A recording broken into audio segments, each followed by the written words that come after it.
It all started after moving into my new house. Yeah, that's pretty cliché. Believe me, I know. But it's what happened.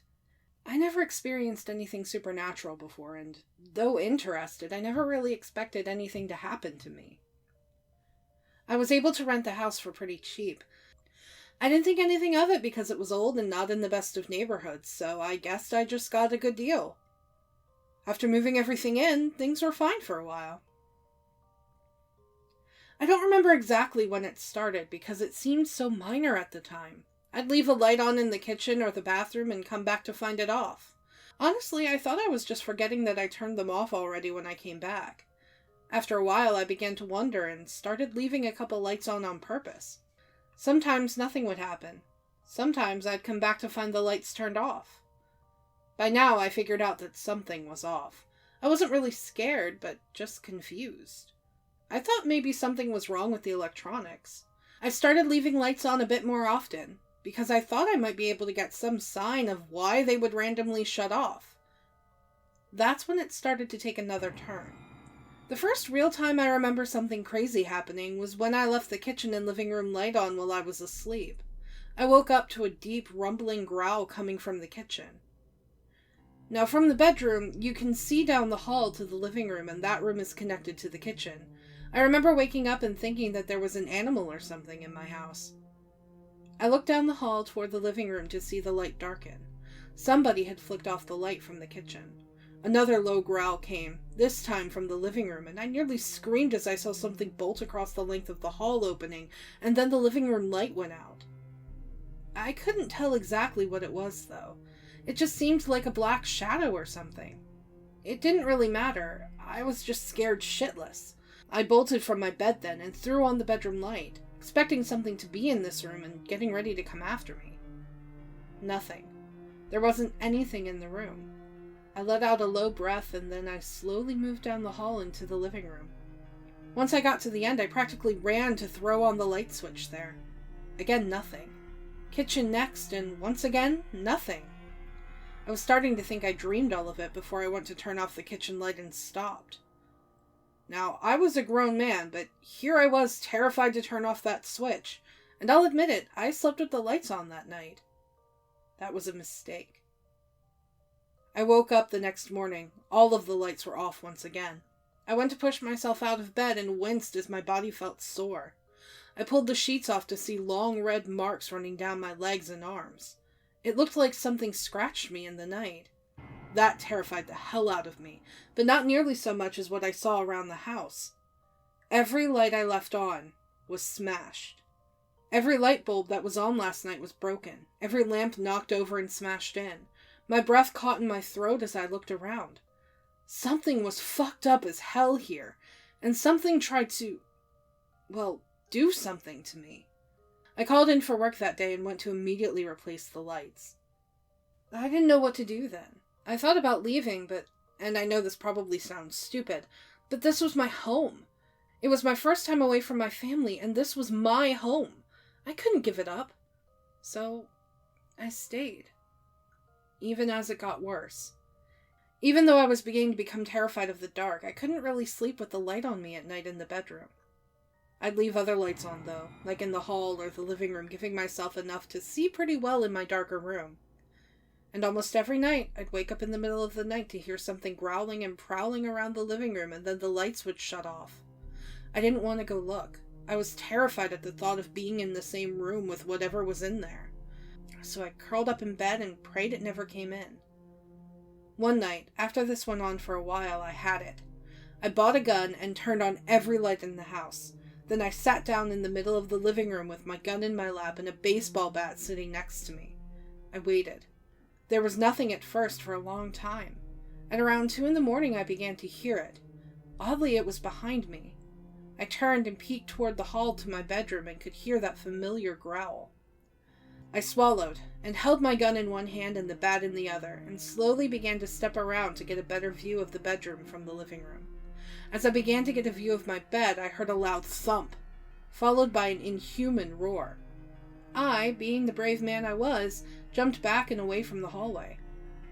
I wanted to end this all, but dear God, I didn't want to deal with that thing.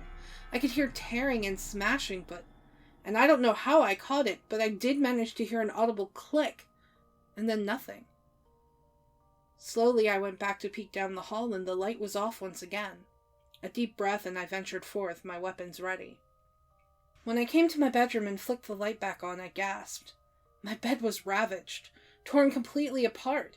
It was like some animal had jumped into it and just ripped it to shreds. I stepped forward to look at what was left of my bed and just stood in shock for who knows when. It wasn't until I heard the sound of a familiar growl that I turned around. Standing near my door, right at the light switch, was when I finally saw it. It was a man. A white and rotting man with a mangled body that looked like he had once been a dog's chew toy staring at me. I was too in shock to even raise my weapons. He stared at me for just a moment and then flicked off the light. I screamed. I'm not even ashamed to admit it.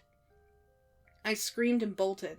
I didn't care if that was where that man had been standing. I ran right past where I had seen him, swinging my bat like a madman. I nearly put a hole in the hallway as I ran into the safe light of the hall. I turned to look back then, just in time to see him once again near the hall's light switch. He turned that one off too.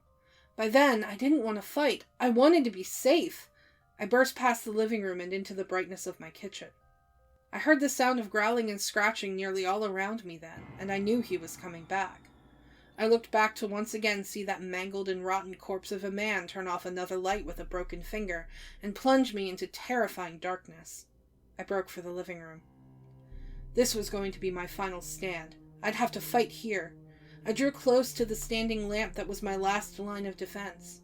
I hated the dark, so I'd stay right here, next to this comforting standing lamp. I waited for it to turn off, but it never did. I looked around and... quiet. Nothing but quiet. I turned then to look at that saving grace of a lamp that refused to yield. I started to find myself laughing.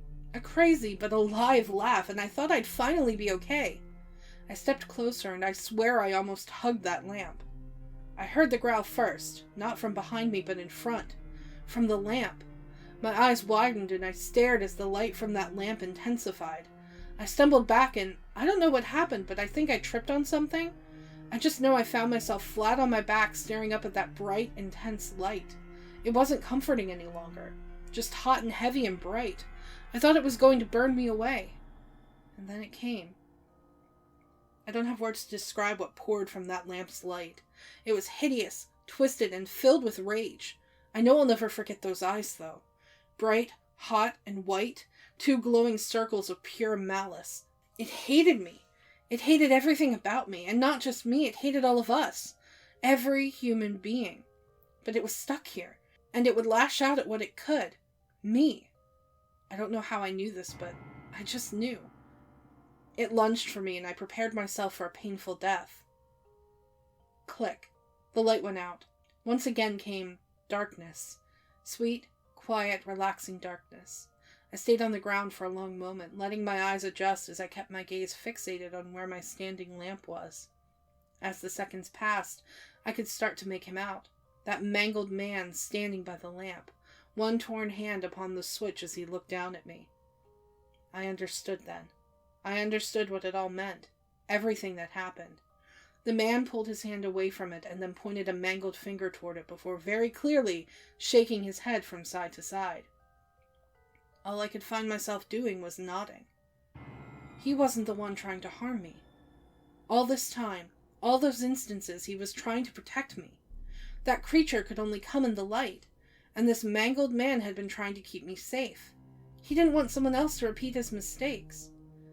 I moved out the very next day and never looked back. Whatever it was confined to that house, and so far nothing has come at me from another light source. However, that thing will always stick with me in my mind. Every night in my new apartment, I made a habit of wandering around the house, making sure every light is off, every curtain is closed, and made sure to plunge myself in quiet, comforting, and safe pitch darkness.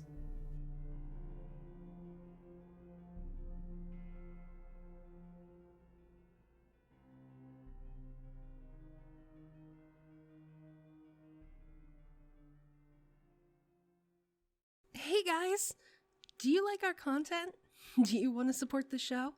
Click the link in the description below to visit our donation page. All proceeds go towards new and better equipment and games you want to see us play. Everyone who donates will get a special shout out at the end of future videos, and we're currently working on setting up some special perks for you. If you don't want to donate, that's okay too. You can support us by subscribing and clicking that bell icon so you get notified whenever we put out a new video. Thank you so much for checking out today's story. If you'd like to check out yesterday's story, click the box on the left. Or, if you'd like to see something a little different, click that box on the right to check out our latest Let's Voice Act series. Thanks for watching! Stay creepy, everybody!